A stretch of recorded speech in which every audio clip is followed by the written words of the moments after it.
August 13th, 1961. On this day, the city of Berlin woke up to find itself cut in half. Families were separated overnight, with no warning at all. This is the story of how a single night reshaped a city, a nation, and the whole world. To understand why this happened, we need to go back to the end of World War II. In 1945, Germany was divided among the victorious Allied powers, the United States, Britain, France, and the Soviet Union. Berlin, the capital, sat deep inside the Soviet zone, but it too was split into 4 sectors. Over time, the American, British, and French sectors joined together to form West Berlin, a democratic island inside communist East Germany. East Berlin, controlled by the Soviets, became the capital of a new communist state. The two halves of the city grew further apart every year. By the late 1950s, life in East Germany was hard. Food shortages, low wages, and political repression pushed people to look for a way out. West Berlin offered that way out, right in the middle of the East. A person could simply walk, take a train, or ride a subway from East Berlin into West Berlin. Once there, they were free, and many never went back. Between 1949 and 1961, nearly 3 million East Germans fled to the West this way. Doctors, engineers, teachers, and skilled workers were leaving in huge numbers. East German leader Walter Ulbricht worried his country was losing its best people.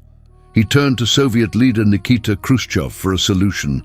In the summer of 1961, the two men agreed that something drastic had to be done. On the night of August 12, 1961, East German soldiers and police began to move.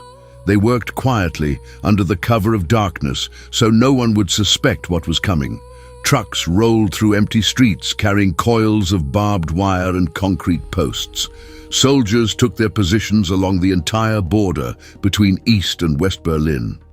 Just after midnight, the order was given, and the operation began. Workers tore up streets that crossed the border, making them impossible to drive through. Barbed wire fences went up along sidewalks, canals, and train lines. Armed guards stood watch every few meters, rifles ready. By sunrise, over 100 miles of border had been sealed off.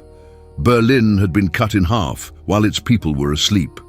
When Berliners woke up on the morning of August 13th, they could not believe what they saw. Streets they crossed every day were now blocked by soldiers and wire. Some families discovered they were suddenly on opposite sides of the new border. A mother in the east could no longer reach her children in the west. Workers who had jobs on the other side of the city could not go to work. Crowds gathered at the barrier, shouting and crying, desperate for answers. Soldiers stood firm, following strict orders to let no one cross.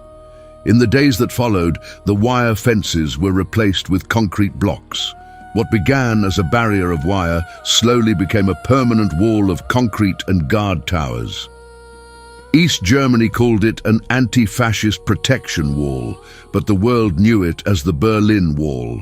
News of the wall spread quickly around the world. In Washington, President John F. Kennedy faced a difficult choice. He could not tear down a wall built entirely inside another country's territory without risking war. Instead, he sent reinforcements to West Berlin and made it clear the West would defend its side of the city. In June 1963, Kennedy visited West Berlin and stood before a massive crowd.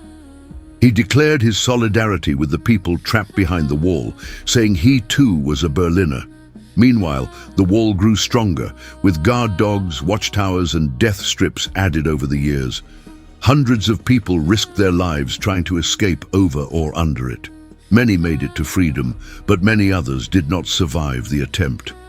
The Berlin Wall became the most powerful symbol of the Cold War, a concrete line between two competing worlds. For 28 years, the wall stood as a scar across the city. Generations of Berliners grew up knowing only a divided city. Then, on November 9, 1989, after months of protests and political change across Eastern Europe, the wall finally fell. Crowds climbed on top of it, chipping away pieces with hammers, celebrating long into the night. Families who had been separated for decades were reunited at last. The fall of the Berlin Wall became one of the defining moments of the 20th century.